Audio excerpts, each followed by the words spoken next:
Hello. We're reading, I'm reading and you may be listening or even reading alongside, but anyways, I'm reading Ethnography as Method, Methodology and Deep Theorizing, Closing the Gap Between Text and Context in Academic Writing Research by Theresa Lillis, The Open University UK. This was published in Written Communication, Volume 25, Number 3, July 2008, by Sage Publications. This article critically explores the value of ethnography for enhancing context-sensitive approaches to the study of academic writing, drawing on data from two longitudinal studies, student writing in the United Kingdom and professional academic writing in Hungary, Slovakia, Spain, and Portugal. The author illustrates the different contributions ethnography can make to research academic writing, depending on the level at which it is construed as methodology, or deep theorizing. In discussing the third level of ethnography, the author draws on recent debates around linguistic ethnography to explore how ethnography, as deep theorizing, can contribute to refining social practice accounts of academic writing through the specific notions of indexicality and orientation. By working through three levels of ethnography, her aim is to signal the ontological gap between text and context in academic writing research and to open up debate about how this gap can be narrowed.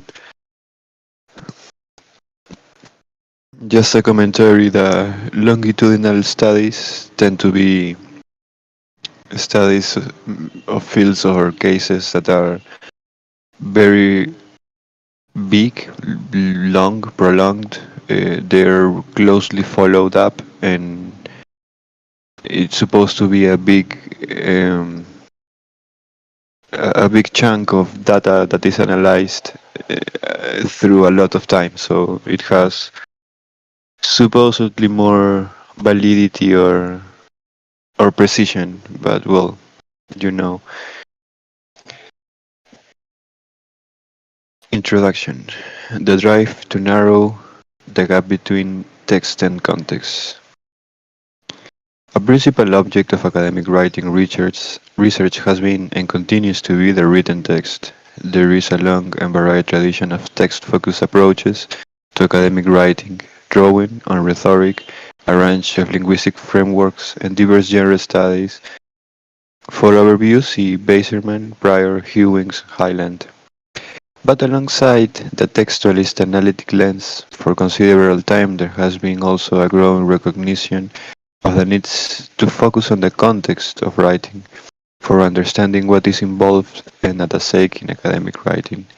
This is evident from a recent overview of published articles on writing research by Jusvik et al., who, based on their studies, note that Durst, calling 1990s for more studies of writing in context, had been hit by 2004, while in Durst's review of 1990, studies of writing in context were relatively uncommon.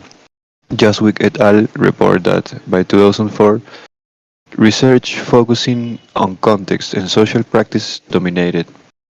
This recognition of the importance of understanding context is to a large extent born out of a deep pedagogic concern as teachers around the world grapple with complex communication situations, often in the face of impoverished public discourses on language and literacy, as well as growing awareness of the geopolitics governing writing for academic publication.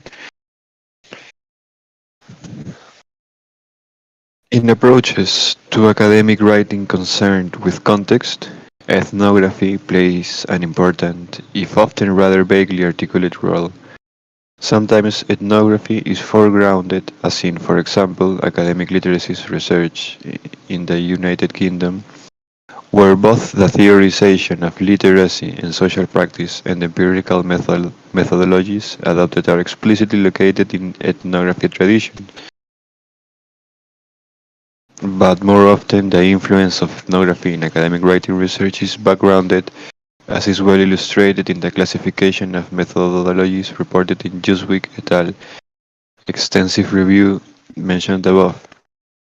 In their review, they describe the most common methodology in the 1502 data-driven researches article published between 1999 and 2004 as interpretive, in which category they include discourse analysis, case studies, focus or discussion groups, and error analysis.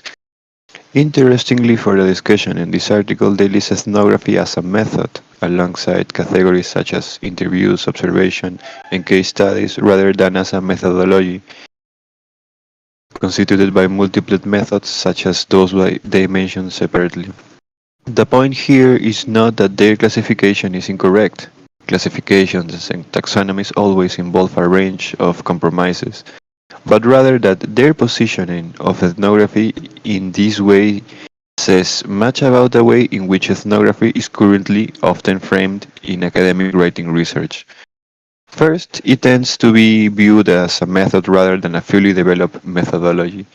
Second, this conceptualization of ethnography as method in academic writing research often gets operationalized as one specific method, notably the interview, or more precisely, talk around text, which, while offering the researcher an additional lens from which to understand the text, leads to only a truncated engagement with context.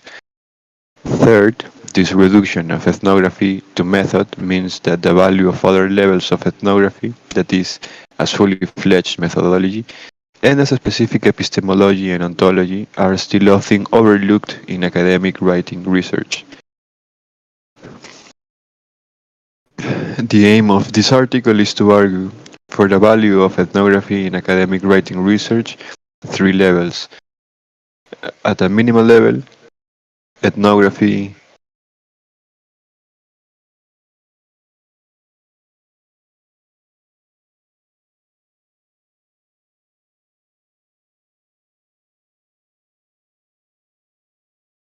At a minimal level, ethnography as a method, talking around text, usually directs the researcher's attention beyond the written text towards a consideration of some elements of writer's perspective about text. At a second level, ethnography as a methodology involving multiple data sources and sustained involvement in context of production enables a researcher to explore and track the dynamic and complex situated meanings and practices that are constituted in and by academic writing. At a third, and the most radical level, ethnography as deep theorizing fundamentally challenge the way in which text and context in writing research are often conceptualized as separate phenomena and signals the need to develop analytic tools that narrow the gap between them. In this article, I critically discuss and illustrate each of these levels of ethnography with data extracts drawn from research projects and academic writing in which I have been involved over a number of years. The first exploring student writing in the United Kingdom and the second professional academic writing in foreign national context. Student writing, professional writing. I begin with a background section aimed at setting the scene for the discussion in this article in three ways. A. By giving a brief overview of the two research studies on which the arguments in the article are derived and from which illustrative data extracts are drawn. B. By locating the origins of the research conversation in this article within a specific geohistorical context.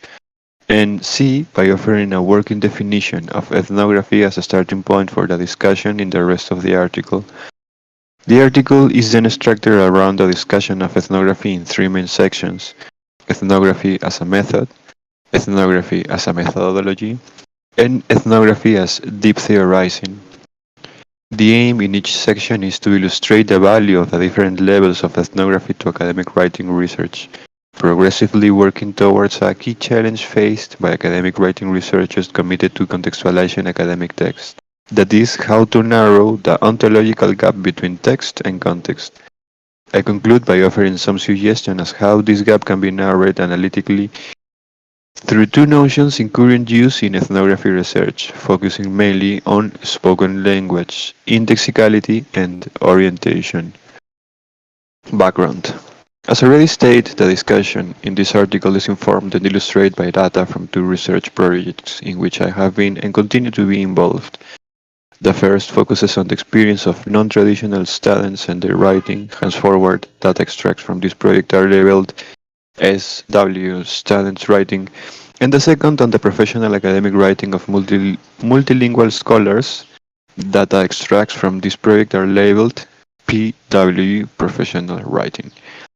An overview of key aspects of the two projects, including the main research question, researchers' data sources, time period, and number of participants, is provided in Table 1.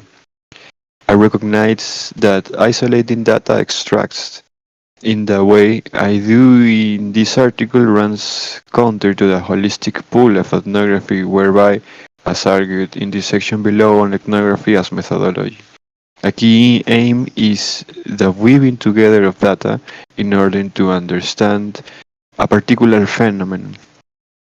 However, such use of data extracts in this article enables me to focus attention on specific methodological, epistemological aspects of the studies rather than on finding or understandings that are reported elsewhere. In addition to more obvious use of my research in this article, that is as data, the article is also intended in the spirit of ethnography as a reflexive science, as a reflection of my own trajectory as a researcher, seeking to critically explore what is involved in contextualizing academic writing. This article also in part reflects what I see as both the achievements and challenges of the specific geo-historical tradition of ethnographically framed academic writing research in which I am located as a researcher.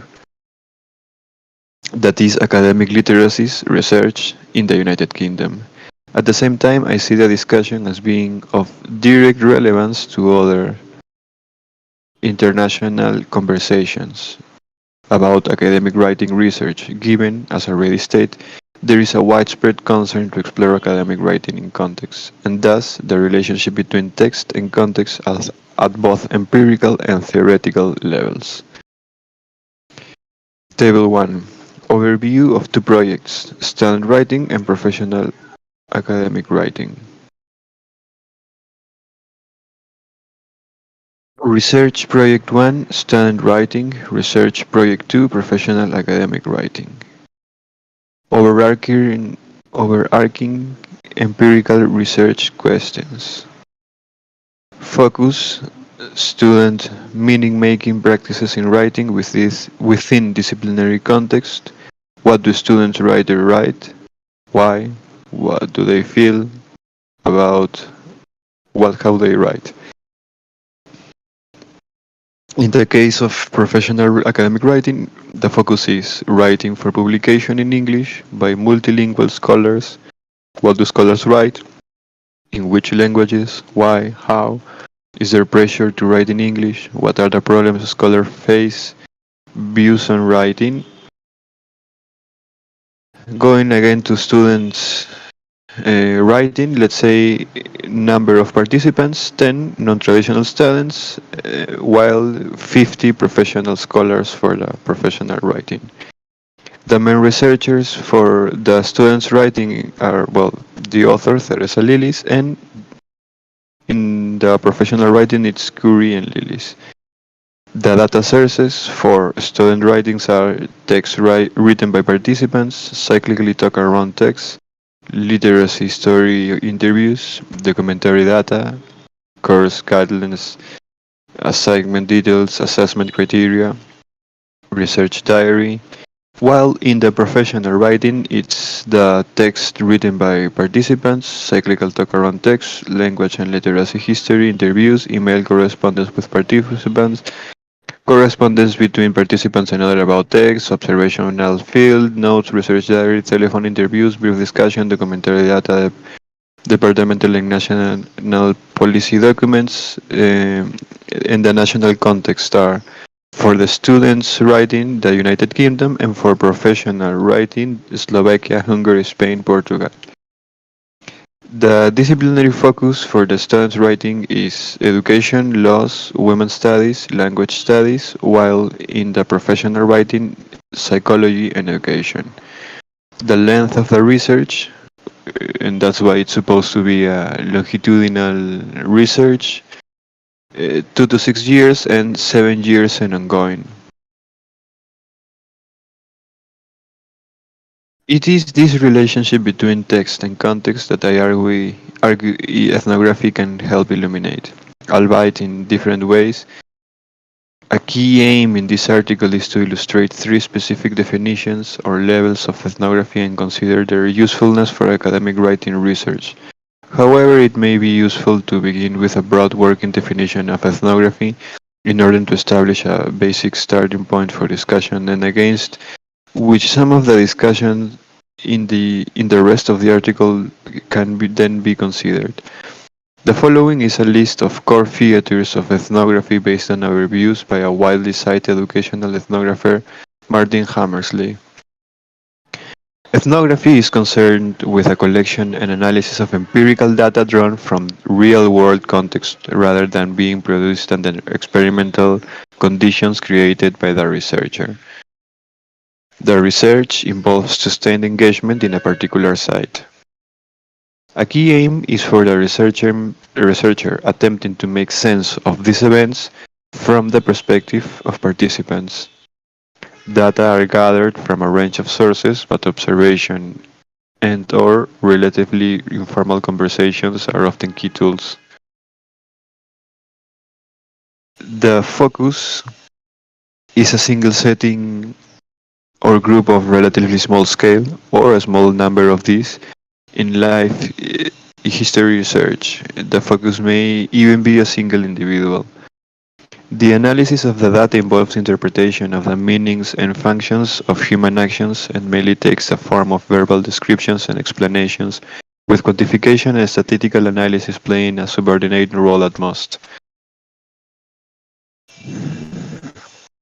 I return to some core characteristics of ethnography in different parts of this article. In particular, the importance of lengthy or sustained engagement over a significant period of time and the value of multiple data sources. At this point, I turn to consider what I am calling the first level of ethnography, ethnography as method. Ethnography as method. As stated in the introduction, there is a strong interest in context in academic writing research, which has led to researchers moving away from a sole focus on the collection and analysis of written academic text. The most widely adopted additional method is that of the interview, or more precisely, talk around text. In this section, my aim is to summarize the key characteristics of this talk and to critically discuss the value and limitations of such a method for exploring academic writing in context.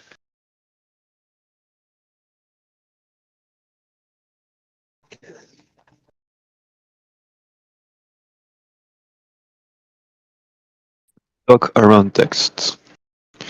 Talk around text has become widespread in research and academic writing, albeit with significantly different stances adopted by researchers towards the text, written academic text, and the talk, often according to the tradition of the specific field or subfield of writing they are working within. These differences can be conceptualized in one sense as being along a text-writer continuum. Examples of the former are where the primary research object continues to be the text, and talk is collected by and analyzed as an additional or supplementary data. Such an approach is more common in particular fields of academic writing research than others, notably in English for academic purposes, as illustrated in journals such as English for a Specific Purpose and Journal of English for Academic Purpose, Journal of Pragmatics. In these approaches, the researcher's gaze clearly moves beyond the text, but the text remains the primary object and the analytic lens, regardless of the specific linguistic textual tradition adopted For example, linguistics, genre, rhetoric, discourse remain predominantly formalist or textualist in nature. In contrast, research using talk around text from the writer-focused end of the continuum involves a sometimes implicit recognition of the need to move beyond not just the text but the researcher's own research agenda or frame of reference. The goal of such talk is often characterized as open, collaborative, and often as a way of getting away from the business as usual of academia. Typically, such writer-focused talk A encourages comment and reflections that go beyond writing within current dominant conventions and practices, and B recognizes that the participants' analytic lens and perspectives are central to establishing what may be significant and important context. Examples of talk around text, where insider or emic perspective are foregrounded, either implicitly or explicitly, are to be found in some fields of academic writing research, such as the long tradition of pedagogically oriented writing research in the United States in composition and basic writing, evidenced in key journals such as College Composition and Communication and Journal of Basic Writing, as well as in written communication. My own research can be characterized as being towards the more writer-emic end of the continuum. Two brief examples arising from such writer-fox talk from the research on student writing and professional writing are provided in examples 1 and 2. Example 1 for student writing, writer on the use of full rather than contract forms in academic writing. It makes me sick, that's how I feel, and that's why a lot of people are not interested. I am not, state each word slowly, I am not what I am saying. Everybody knows that I'm not means it's like trying to segregate you got like a boundary that says, you apart from other people. Why? Example number 2, professional writing. Writer on his use of English. My view with English has always been, well, not always, but for a few years now, is that I should dare to say it, to speak or to write. I'm not fearful of making mistakes, but for me the important thing is to communicate, and I don't mind if I say if it's wrong, or if I use a word which is not the best one, or if I use an idiom which is mistaken. Examples 1 and 2 are tiny extracts from longer conversations about what it means to do academic writing and to be an academic writer in very different geohistorical locations. Example 1 helps the researcher learn about the significance of a particular texture theater to the writer. The writer doesn't see full versus contract forms as a question about neutral conventions, but rather as having the potential to exclude people, including herself, from engaging in academia. Example 2 introduces the researcher to the range of emotions a professional academic writer experiences in using English as a third language, with risk figuring strongly as evident in his use of words such as dare, fearful, wrong, mistaken. Methodologically, what's important here is that the research lens goes beyond the text and the researcher adopts an openness to writer insiders, comments, perspective, and discourses, whether or not these relate to a research focus, textual or otherwise, predefined by the researcher. The theoretical relevance of these extracts at this point in my argument in the paper is that they illustrate the value of viewing talk around text through an emic lens of researching academic writing in context.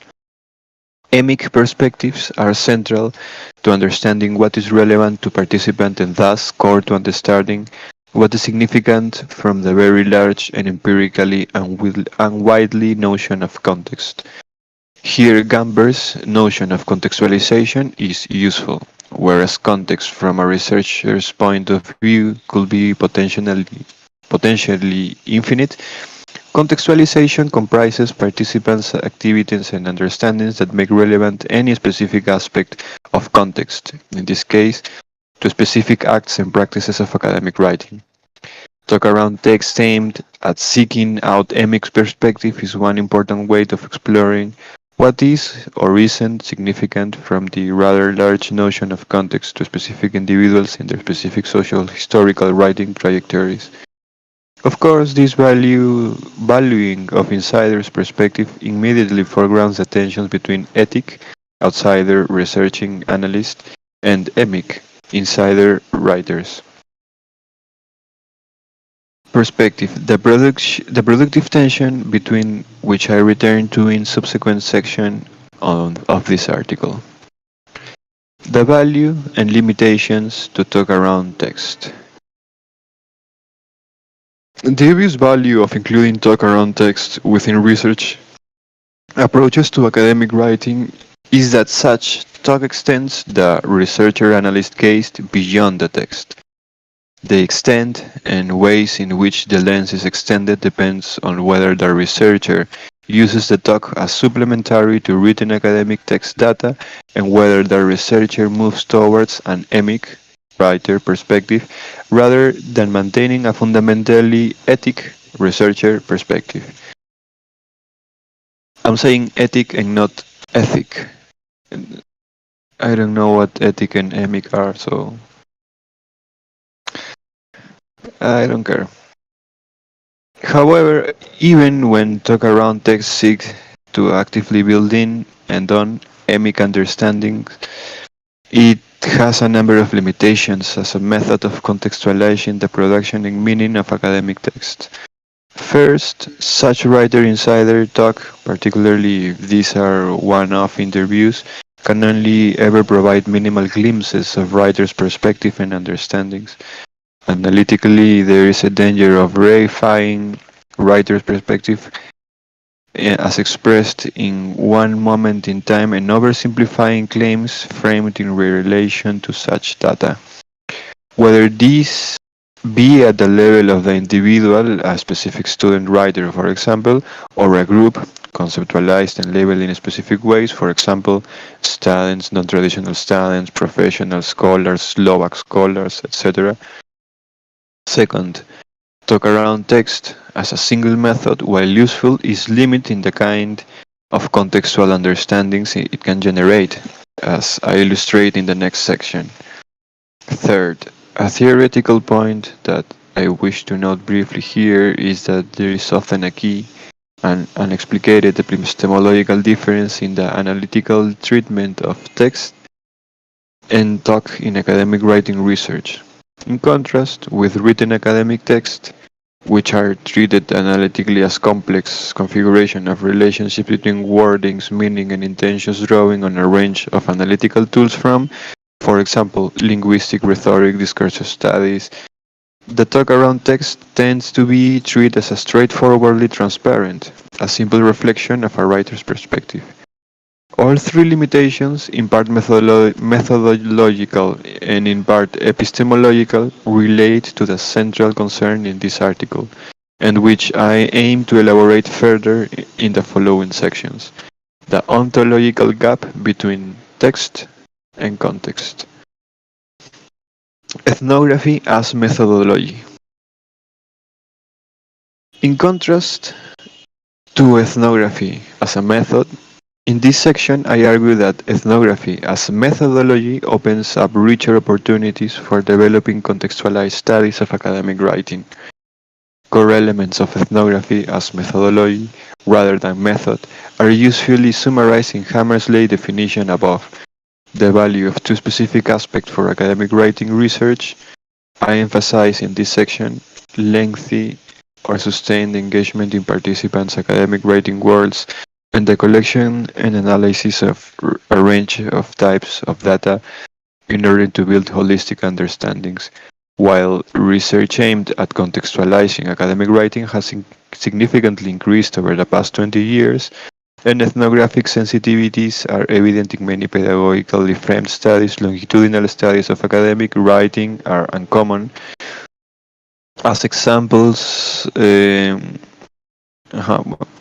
in this section, My aim is to argue that sustained engagement in research sites using multiple data sources is a distinguishing feature of ethnography as methodology rather than method, and is central to the research goal of contextualization. Again, my aim is to argue that sustained engagement in research sites using multiple data sources is a distinguishing feature of ethnography as methodology. Multiple data sources and sustained. I begin this section by continuing to consider the value of talk as one of these data sources. Once such talk becomes part of a sustained engagement in specific research sites, and I set alongside other types of data. Long conversations. One way of avoiding some of the limitations to talk around text discussed above, such as the reification of aspects of the writer's experience or perspective, is to use talk methodologies aimed explicitly at developing longer conversations. Encyclically dialogue around text over a period of time. The literacy history interview following community literacy studies as in Barton and Hamilton involves the researcher eliciting auto eliciting eliciting. I don't know what eliciting is. Well, there are so many things I do not know. For example, EMIC. Is this relating the ordered approach to the study of the of a particular language or culture in terms of its ordinary elements and their function rather than in terms of an existing external framework. So it's internal rather than ethic without age approach to the study of description of a particular language or culture that is generally non-structural and objective in its perspective. Okay.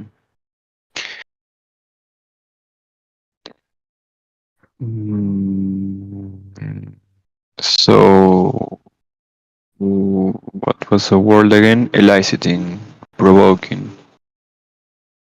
Autobiographical accounts of language and academic literacy learning so that current practices and perspectives can be understood within the broader socio-historical context of an individual's life and academic writing trajectory. Examples 3 and 4 are extracts from literacy stories in the two research studies. Example 3, students writing. Writer on what encouraged her to study at university. After I got married, I knew that I didn't want to be studying for the next 30 years and not getting anywhere. I thought I don't want to go through every job, and I thought I've got to do it for myself and for the kids so they can think, Mom's done this, so it gives them a bit of encouragement. Example 4, professional writing, writer on her changing view of her use of English. I think that my English is enough. Not very good, excellent, but it's enough. I mean, earlier it was a suffering for me that I couldn't express myself as I wanted, but nowadays, as I prepare for the classes and make some English notes, etc., etc., etc., I can much more easily express myself. Interview November, blah, blah. Example 3 illustrates how a student writer who is finding academic writing difficult draws confidence and motivation from the significance she attaches to her role as a wife and future mother. Example 4 takes the researcher into the changing perspective of a scholar over time and the importance she attaches to the relationships between her English medium teaching and her English medium academic writing, as well as drawing the researcher into the specific way in which academic writing is embedded in people's life. The autobiographical nature of literacy history interviews typically serves to open up a wide range of issues for discussion that are then continued in more text-focused cyclical talk over extended periods of time. In my research exploring student writing, the cyclical talk with the student writers took place over a period of between 2 and 6 years. In the project on professional writing, such cyclical talk has been ongoing for 7 years. In the former project, most talk was face-to-face, with some telephone discussions. In the latter, the talk cycle includes face-to-face discussion, email changes, and some telephone talk. A brief outline of the nature of this cycle is provided in Figure 1. Such cyclical talks allow for an exploratory space to be developed around academic writing and tiny emic, or from the perspective of the writer, details to be explored, both in relation to specific textual meaning making and changing perspective as practices more generally as briefly illustrated in examples 4 and 5. Figure 1 Cyclical talk around text. Academic literacy history interviews, discussion of text, submitted for assessment or publication, discussion of text, text produced, discussion of text, analysis of text. Discussion of text, analysis of text, text produced, discussion of analysis. Mm. So I think these cycles are overlapping between the realm of the interviews and the consideration of the processes of the text and in the publication or the assessments. Example 5, student writing. Moment 1, writer use word immigrant following discussion decides to replace with minorities. Moment 2, 6 months later studying a second higher education course, writer is unhappy with the use of phrase minorities and prefers to use a specific ethnicity mark group's names such as Yemeni, Pakistani. Example 6. Moment 1. Writer reports feeling under pressure to write in English for publication and devotes energies to writing mainly in English. Moment 2. Same writer, 4 years later, tells of decision not to write in English anymore and to focus all their energies on writing in local national language. Example 5, as a part of a longer conversation over a period of years, enables the researcher to explore the relationship between a student's shifting ethnic identification and the specific discourses she uses in her academic writing. Example 6 briefly summarizes the changing decisions made by a Slovak scholar relating to academic writing for publication. Reason for resisting as compared with accommodating to pressures to publish in English relate to specific family circumstances as located in the specific material and economic condition in which she lives. Cyclical talk also facilitates the development of shared points of reference and discourse about the phenomenon under study and provides opportunities for participants to offer up what they consider to be important at a number of levels as illustrated in examples 6 and 7. Example 7. Students writing. Writing on imagining in writing. See, when I say I think of myself as English, when writing academic essays, what I mean is that I am trying to imagine how an English person would be writing, to make myself think as if I'm an English person writing this out. Example 8. Writer on a specific text history. I have a story for you that I think you'll be interested in. It's a story about the impossibility of translating a paper into English. Both examples 7 and 8. Here are instances of writer participants initiating the sharing of something with the researcher. Such emic contributions draw the researcher directly towards contextualization, that is, towards a more specific and/or complex understanding of what is significant to writers at a specific moment in time, in their specific socio-historic writing trajectories. They also shape the future direction of the research. Example 7, as part of a much longer exchange, redirected the researcher's attention toward the need to theorize adversity in terms of imagining and identity. Example 8 directed the researcher's attention to the importance of networks of relationships around text production, and in particular, the range of linguistics and ideological orientations that language professionals adopt toward text and how this impact on English medium text production. I return to focus on the notion of orientation in the last part of this article. At this point, before moving on to consider the importance of using a range of data sources in addition to text and talk, I want to briefly consider the criticism I've made earlier about the epistemological and analytical inconsistency between the treatment of text and talk in academic writing research. Talk in research around academic writing is most typically treated as a transparent one in Table 2. As already discussed in this section, it is important to accept what people say as authentic in the sense of meaningful to them and thus significant for building a contextualized understanding of academic writing. But this does not mean that talk should be treated as simply transparent. Rather, talk around text should be treated in at least three ways as outlined in Table 2. Table 2. Three ways of viewing talk around academic text. Number 1. Transparental referential. Insider accounts, perspective on text, part of a text, practices including information about the writer, for example, about the person, age, languages spoken, number of papers published, number of assignments written, etc. 2.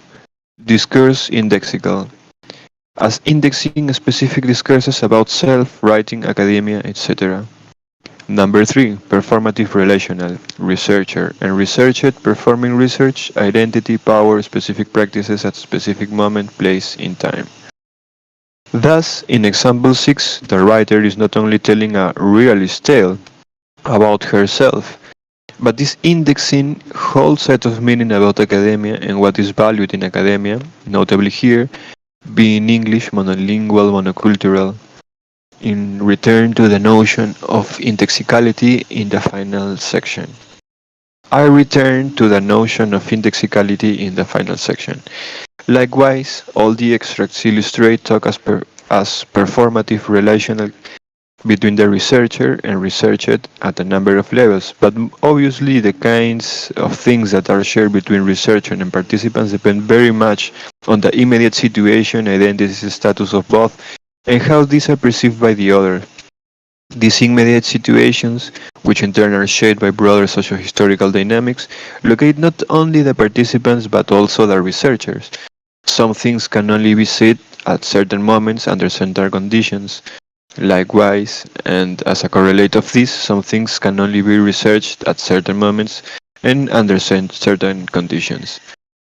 The conversations with students writing in the student writing project took place at a time when the problematics of taking part in university study were both high and the individual participant agenda as critical moments in their lives, as well as the public, political and media agenda of widening access to higher education in the United Kingdom. Likewise, conversations with multilingual scholars in the professional writing project are taking place at a time when there is a marked and increasingly pressure internationally on social sciences scholars to publish in English. Thus, in quite fundamental ways, the researchers' interests are mirrored in participants' interests, making such longitudinal research projects actually possible. Sustained engagement and multiple data sources. That is longitudinal.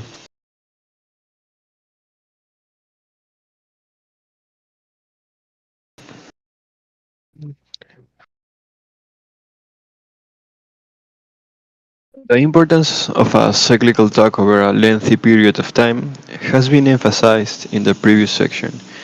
However, just as important for attempting to make sense of what's significant to writers is a collection of a wide range of data to ensure both thick participation and thick description.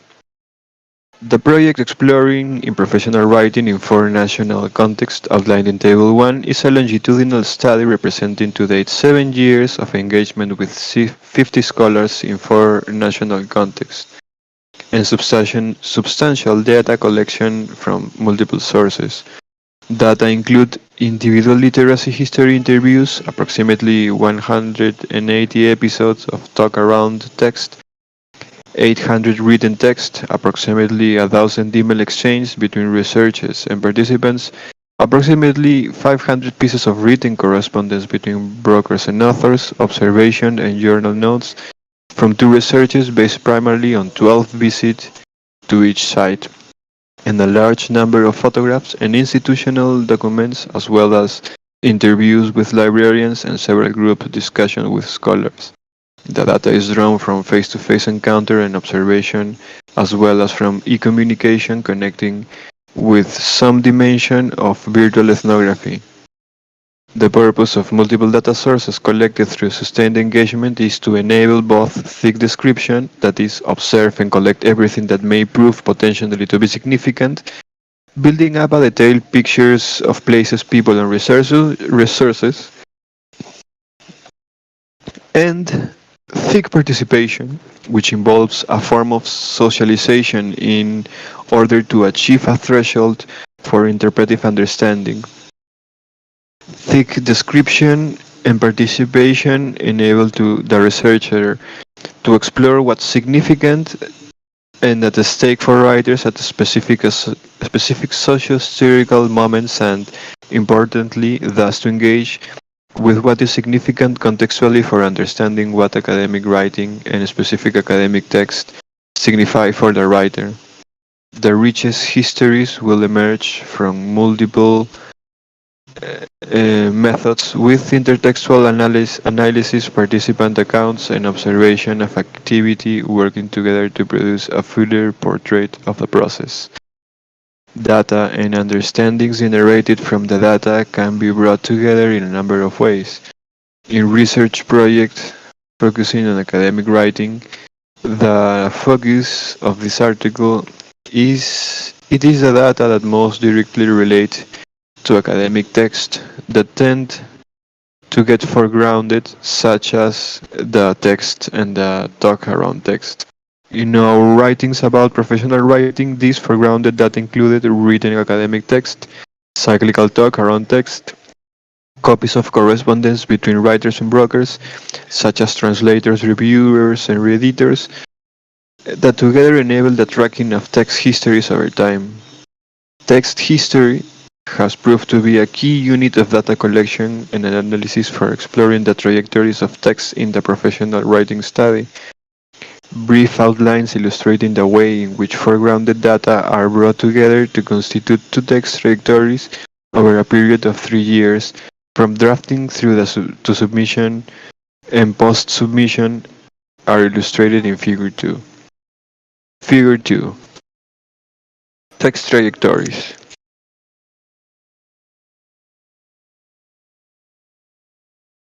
Written text collected and analyzed. Written text collected and analyzed. Text history 2.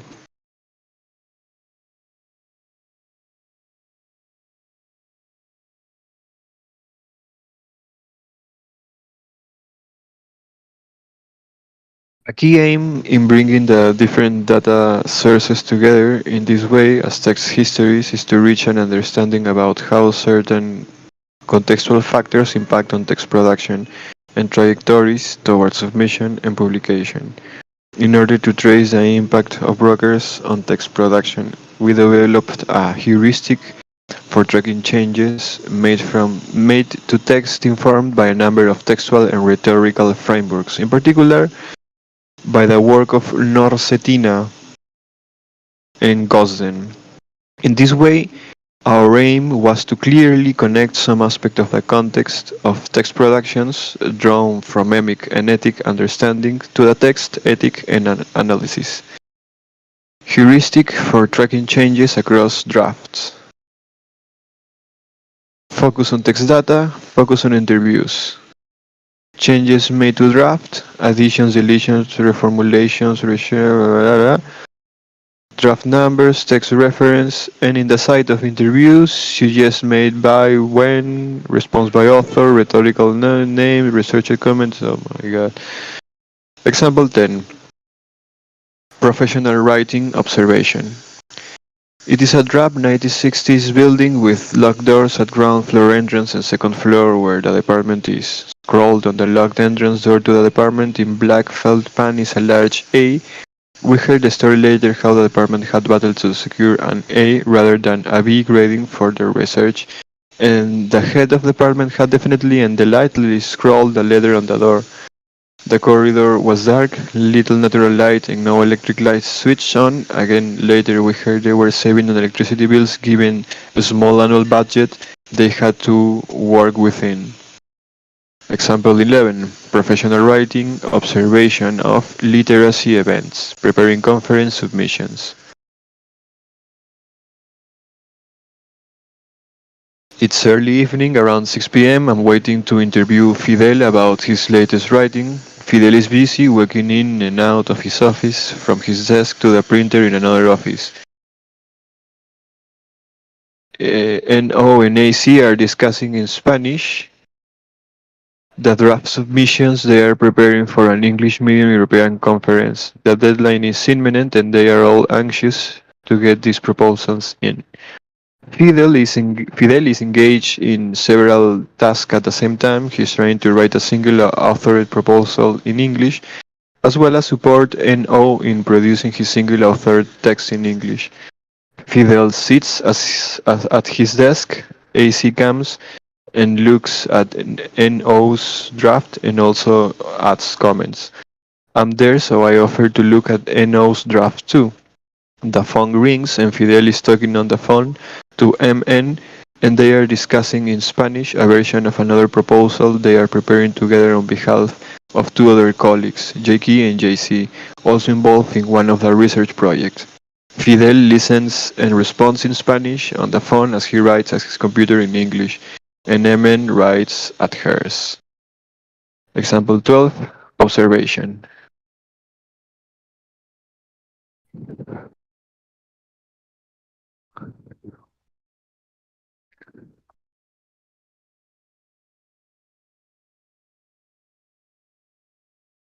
Example 13. Reflective notes. I move to the next question. When did you begin to use English for your academic writing? And through her intricate story, I was transported to some 50 years early, in a context when English was not an instrument of global capitalism, but a radical challenge to dictatorial power of lost love, imprisonment, escape. I turned the recorder off. Felt guilty about making her start her day like this.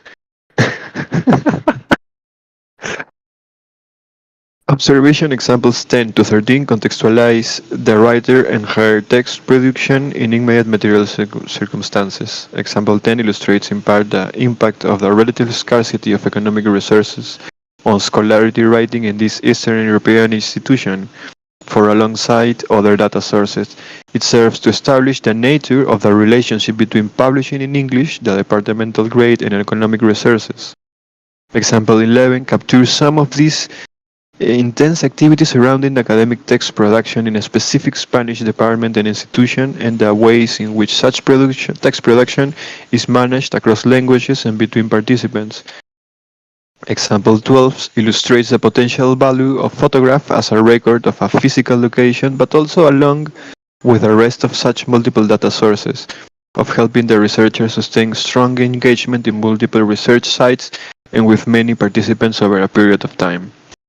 Example 13 is an extract from a journal where notes are made at the time of interviews and informal discussions, and in this specific instance helps to remind the researcher of the importance of staying located in writers' specific socio-historical trajectories and to avoid reading the data, in this case people's life and perspective, through any straightforward theoretical ethic lens. In this specific instance, for example, through any static notion of the hegemony of English in a global context. Así que pendejos, ¿no? Ahí sí que no. Ahí sí no hay que cuestionar, cabrones. The value of and limitations of ethnography as methodology. A key aim of this section was to illustrate the value of ethnography as a methodology for academic writing research.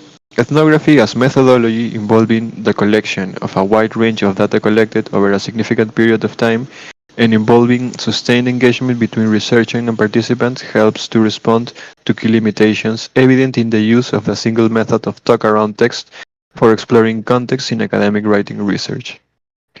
Of particular interest here is the way in which what may be conceptualized as background data drawn from multiple data sources over a lengthy period of time is valuable for making sense of the kind of data that is often foregrounded in academic writing research, that is, data that more obviously related to written text. First, together, multiple data sources help to build rich descriptions and understanding of the particular material conditions in which people live and work, and to help the researchers maintain an openness to what may be significant to participants.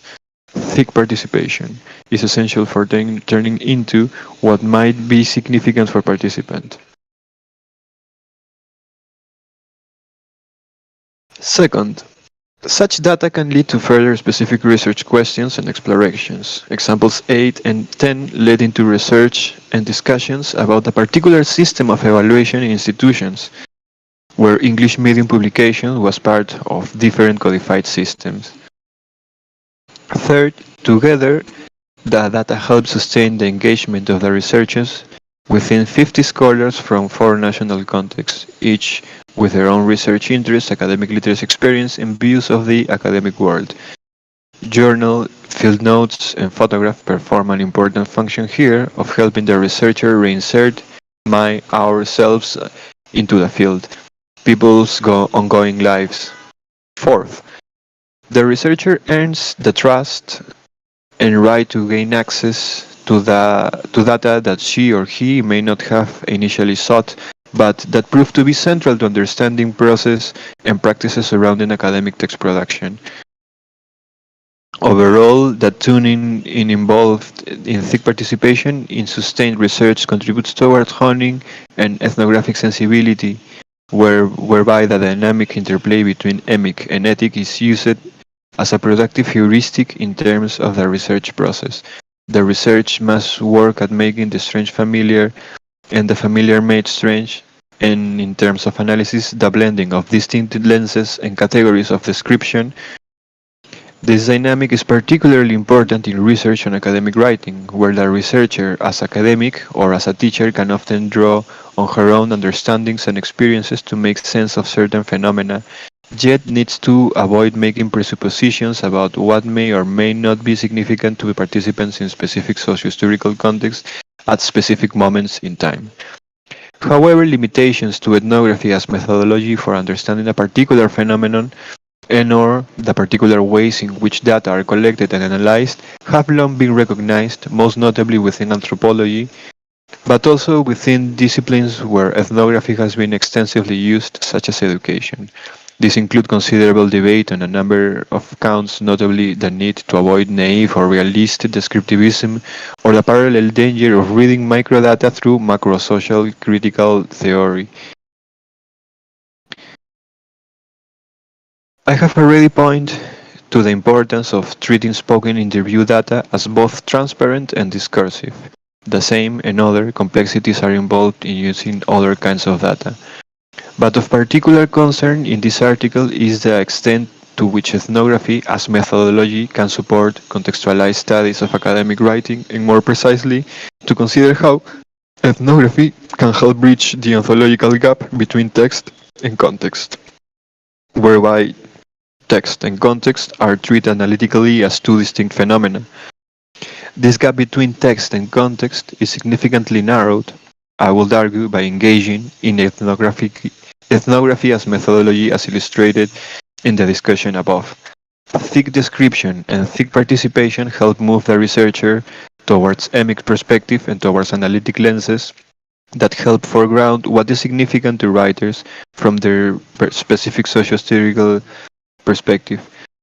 However, as illustrated in example 12, there is still a strong sense in which adopting an ethnography methodology may still maintain a textualist-formalist and contextualist divide. Textual categories used in example 12 from the professional writing study sit alongside rather than informed by contextual aspects. It is not that such analysis is not valuable, it is clearly useful to track who did what to a particular text and how this then impacts on the high-stakes activity of academic writing for publication. However, as I argue in the final section, we also need to work at developing more nuanced ways of relating text to context. Ethnography as deep theorizing. In this final section of the article, I want to engage with Blomart refers to as ethnography at a very deep level of theorizing, which I argue both makes visible the ontological gap between text and context in academic writing, research, and the need for us to narrow the gap. In this section, my aims are as follows: to discuss the way in which the text-context relationship is often theorized in approaches to academic writing explicitly drawing on ethnography, that is, through the notion of practice. To argue that practice accounts often works with textualist notions of text rather than buildings in contextualist understanding to the study of academic text, and finally to illustrate how the gap can be narrowed through discussions of data from the professional writing study using two notions drawn from linguistic ethnography: indexicality and orientation. The notion of practice in academic writing research. Theoretically, the text-context relationship in research explicitly drawing on and using ethnography, such as new literacy studies and academic literacy studies, is through the notion of practice. The notion of practice is used as a way of linking specific instances of use language use with what individuals as socially situated actors do, both at the level of context of situation and at the level of context of culture. First, practice signals that specific instances of language use, spoken and written text, do not exist in isolation but are bound up with people do practices in the material social world. Second, that ways of doing this with text become part of everyday implicit life routines, both of the individual habitus in Bourdieu's terms and of social institution. At this third and most abstract level, and in a specific relation to literacy, the notion of practice offers a way of linking activities of reading and writing at the social structures in which they are embedded and which they help to shape. However, a key point I wish to make in this article is that while the notion of practice usually takes the focus outwards, as it were, from text to context, there is often no parallel move in academic literacy studies circulating back from context to text. This potentially leaves the text-context divide intact and text analysis within the realm of traditions of textualist formalist approaches. Thus, curiously, in contrast with the stated goal of a social practices approach, the outcome is that, to a certain extent, while an ideological notion of literacy frames understandings surrounding the text, our autonomous notions of literacy often remains attached to the text. The need to move beyond this dislocation between contextual understandings arising from ethnography and textualist formalist ways of analyzing academic text is the focus on the following section. Again, this is important, the need to move beyond this dislocation between contextual understandings arising from ethnography and textualist formalist ways of analyzing academic text is the focus of following section. So there's an ontological gap between contextual understandings arising from ethnography from one side, and in the other, the textualist formalist ways of analyzing academic text, closing the gap. Blomart emphasizes that whatever our, as researchers, specific disciplinary home or field, applied linguistic, education, composition, English for academic purposes, psychology, sociology, etc., we need to recognize that ethnography, because of its specific historical origins in anthropology, has a specific epistemological and ontological architecture.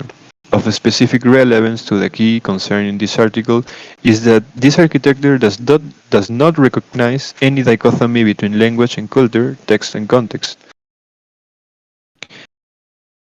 Blomart says, one important consequence of the anthropological architecture to ethnography has to do with the ontology, the definition of language itself.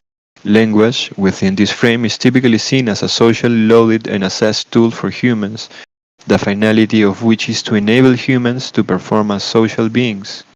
Language in this tradition is defined as a resource to be used, deployed, and exploited by human beings in social life and hence socially consequential for humans. A second important implication is about context. There is no way in which language can be contextless in this anthropological tradition in ethnography. To language, there is always a particular function, a concrete shape, a specific mode of operation, and an identified set of relations between singular acts of language and wider patterns of resources and their functions. The separation between language and culture, text and context is evident both in a formalist textualist approaches to academic writing and in the range of attempts to overcome such a separation as illustrated in the methodological efforts at contextualizing academic writing discussed in this article. The separation is a consequence of the influence exerted on academic writing research of a very different kind of theoretical and academic architecture, that drawn from linguistic formalist approaches to the study of language.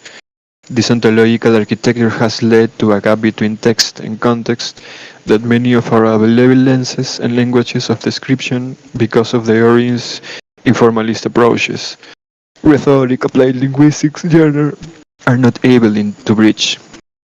Linguistic ethnography, which is growing in use in the United Kingdom as an umbrella term to refer to approaches that draw on traditions of ethnography and linguistics, is relevant to the discussion here because it engages directly with the problematics of bridging the gap between textual with contextual analysis.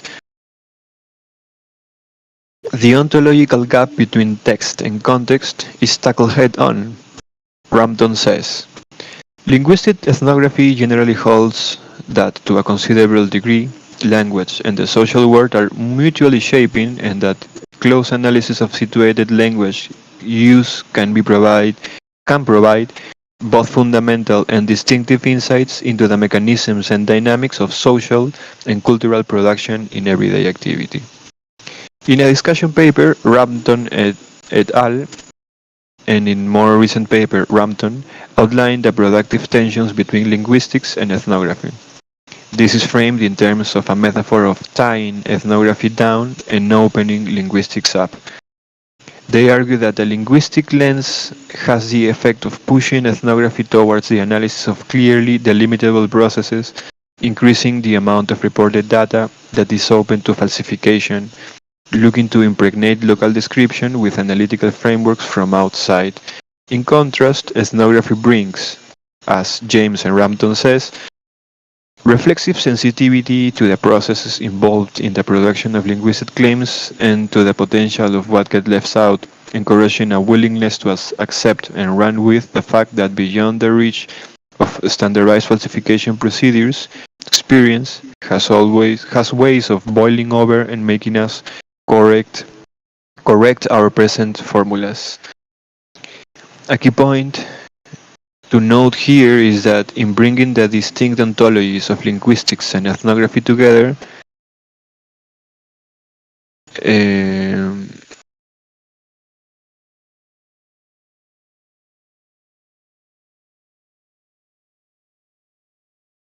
linguistics ethnography does not seek to simply combine analytical frameworks and categories, but rather to develop languages of description born out of a productive emic-ethic tension of the kind that is central to making sense of context in an anthropological work. Thus, in linguistic ethnographies, while linguistic textualist categories are used for analysis of language use, these are mediated through more contextually sensitive categories that link directly with ethnographic understandings. Contextual understanding, thus, feed directly into the development and use of the particular array of textual tools or categories that linguistic ethnography advocates, drawing on the works of Campers and Himes, and Silverstein and Urban. There are two notions I wish to foreground here that could usefully be applied in academic writing research.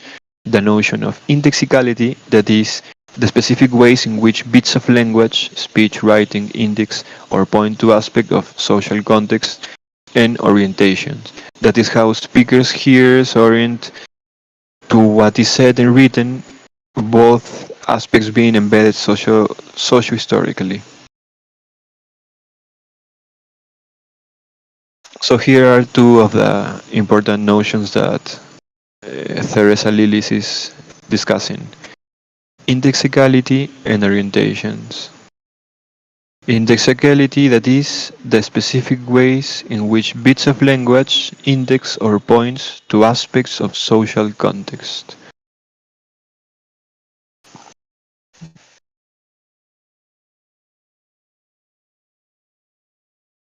What is particularly useful about this notion is that A. They are not the notional or referential categories, that is, refer to fixed categories of text, as in the examples linguistic description, but are rather mediational and relational categories, and as such they can help the researcher navigate between emic and ethic understandings and discourses, and B. Are fluid enough to capture connections between context and text. To give one example from spoken language analysis, linguistic phonemic categories of description might be used to label and categorize a specific feature of a spoken pronunciation. But the social significance of such a feature is explored empirically through a range of ethnographic data and analytically through the mediational notion of indexicality.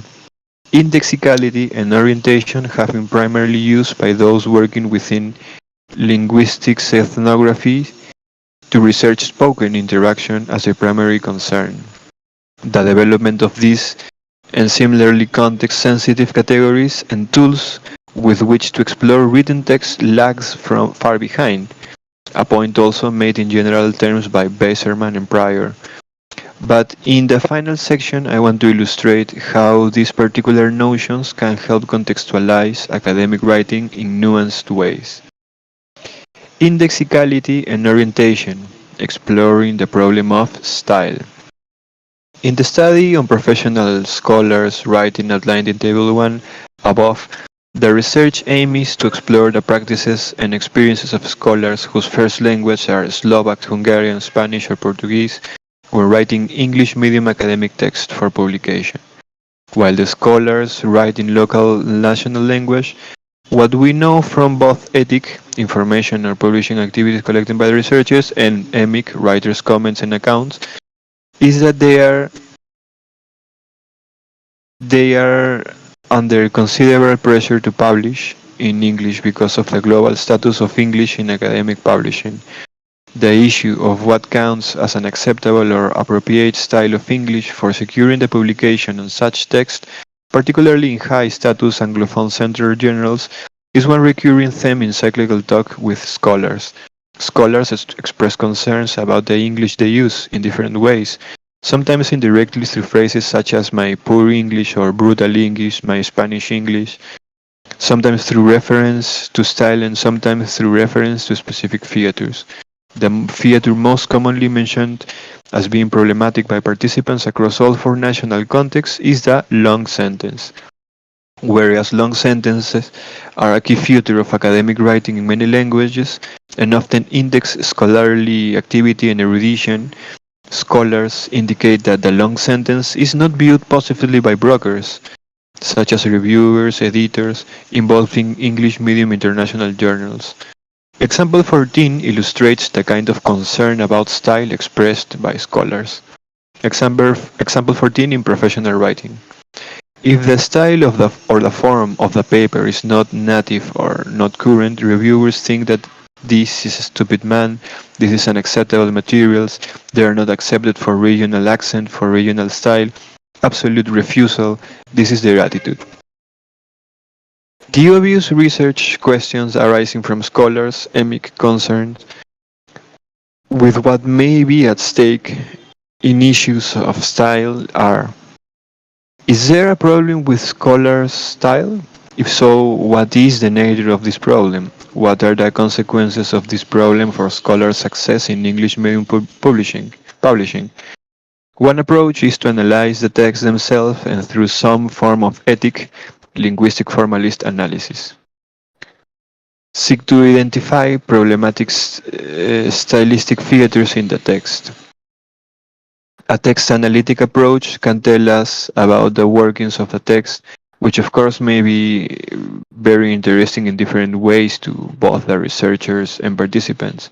And a text analytic approach juxtaposed with data serving to track the impact of authors and brokers can tell us about the different ways in which people impact on text production, who did what, where, when to the text, and can tell us something about text production practices from local, national to international context, as illustrated in example 9 and above.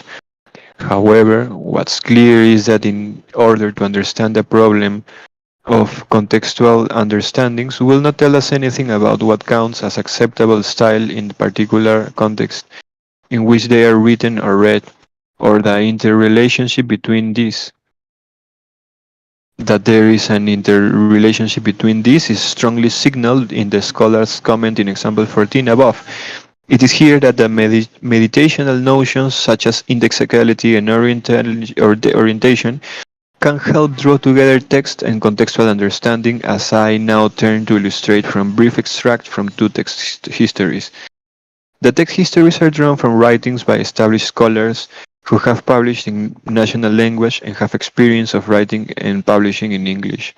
Both examples include extracts from texts submitted to English medium international journals and extracts from reviewers' comments which, while relating to the papers overall, directly link with specific text extracts included here.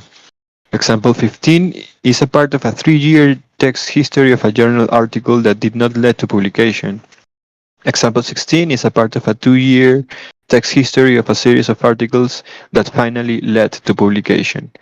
In both examples, the importance of style in the reviewer's comments is clear. Thus, in example 15, the reviewer isn't criticizing the text in terms of what might be considered transactional values, for example, clarity of expression and meaning, grammatical correctness, but explicitly and negatively comments on uses of language which she or he perceives to be inappropriate, in her or his terms, pretentious. While the reviewer doesn't mention long sentences as a problem, the fact that she or he quotes verbatim several long sentences, including the one in the extract rather than shorter ones from the paper, suggests that sentence length may be part of the problem with language use that the reviewer then defines as pretentiousness. Example 15 from professional writing. Extract from submitted text. This paper is situated at the crossroads of the idea that international surveys serve valuable although specific comparison purposes, with the belief that these surveys can gain from incorporating questions based on previous detailed analysis of particular realities. The reviewer comment says, as regards the language, the text also needs some revision. There are formulations that, in my view, are a little bit over the top and too pretentious. For instance, this paper is situated at the crossroads of the idea with the belief theory that has a theoretical and empirical tradition, social transformation of our times. Maybe it is not a language, but it's just too Latin for a Western Europeans. Example 16. Extract from submitted text. Thereafter, we use the narrative of loss, revealing the most remarkable deviation as far as the relative frequency of negation is concerned. As a textual basis, and by then, by means of lintag, we compare the minimum low L, the relative frequency referring to negation is lower than 0.022, and the maximum high H, the relative frequency is higher than 0.046. Quartiles of the frequency rates resulting from the negation module to the results of the thematic apperception test, TAT, with the help of two-tailed test, t-test.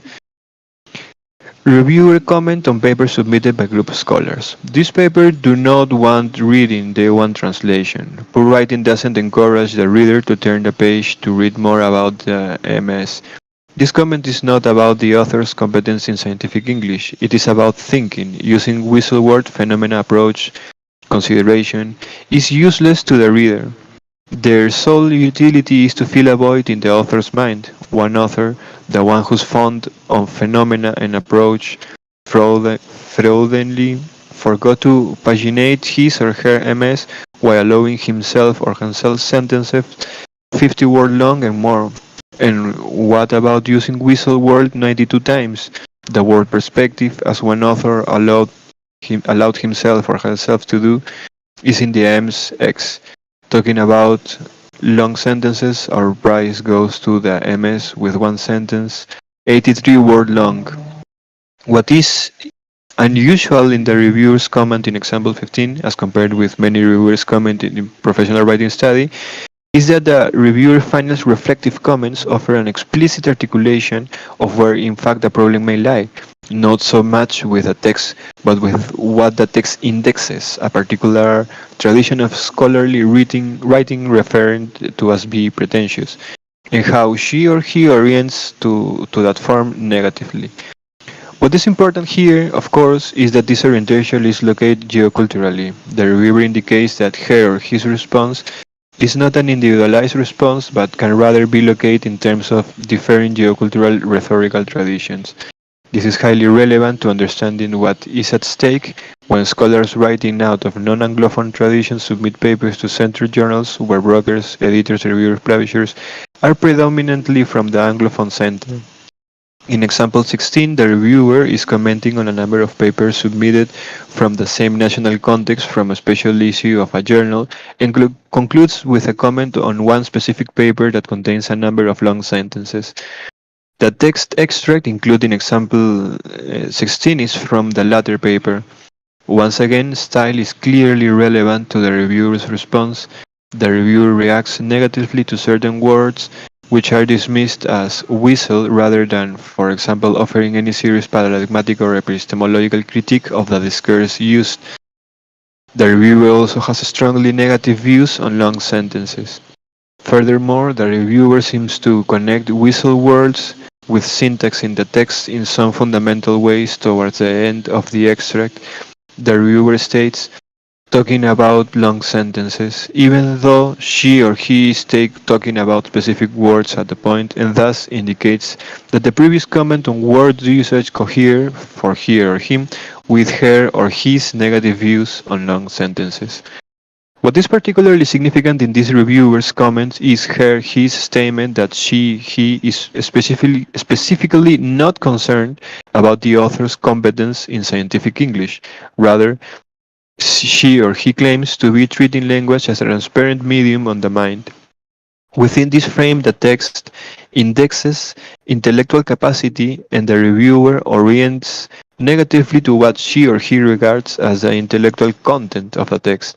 But there is more going on here. While she or he states that style on or in her or his phrase, competence in scientific English is irrelevant. The fact that she mentions competence in English and points to specific textual elements strongly suggests that the style is indeed significant to his or her orientation of the text.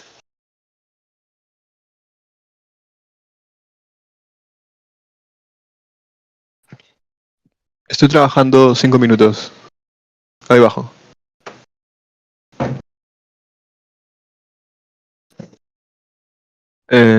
Text. Text.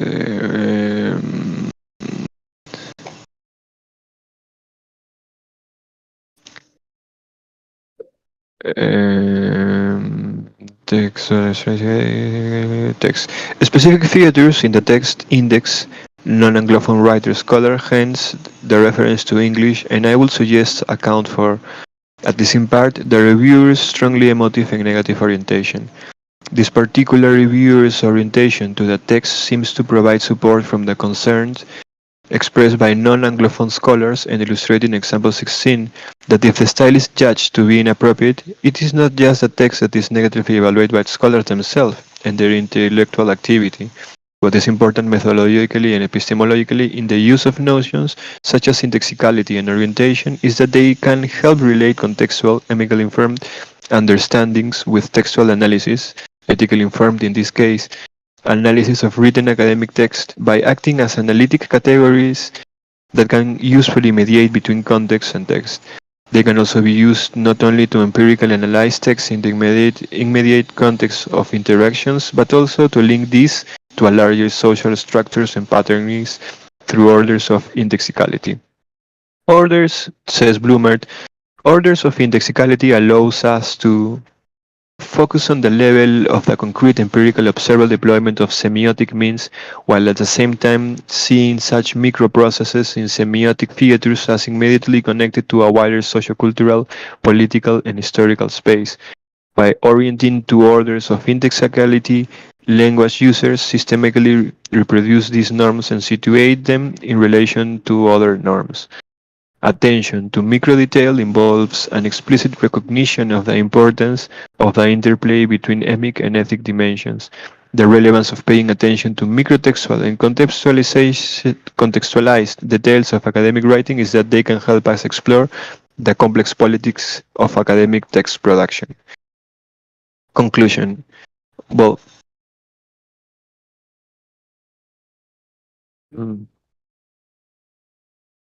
Conclusion. In this article, I have aimed to contribute to the growing interest in researching academic writing in context by reflecting critically on my work in two longitudinal studies. I have illustrated what I consider to be importance of ethnography in three different levels: ethnography as method, ethnography as methodology, and ethnography as deep theorizing. Ethnography hovers in the background of much research on academic writing that seeks to be context sensitive through an array of often oblique glosses such as case study and qualitative. But this is often reduced to the level of method and most commonly to one method, that of talk around text. I have argued that talk around text is indeed a value step away from a textualist only less involving and often implicit recognition of the value of emic perspective for exploring what's significant and at stake in the specific act of academic writing.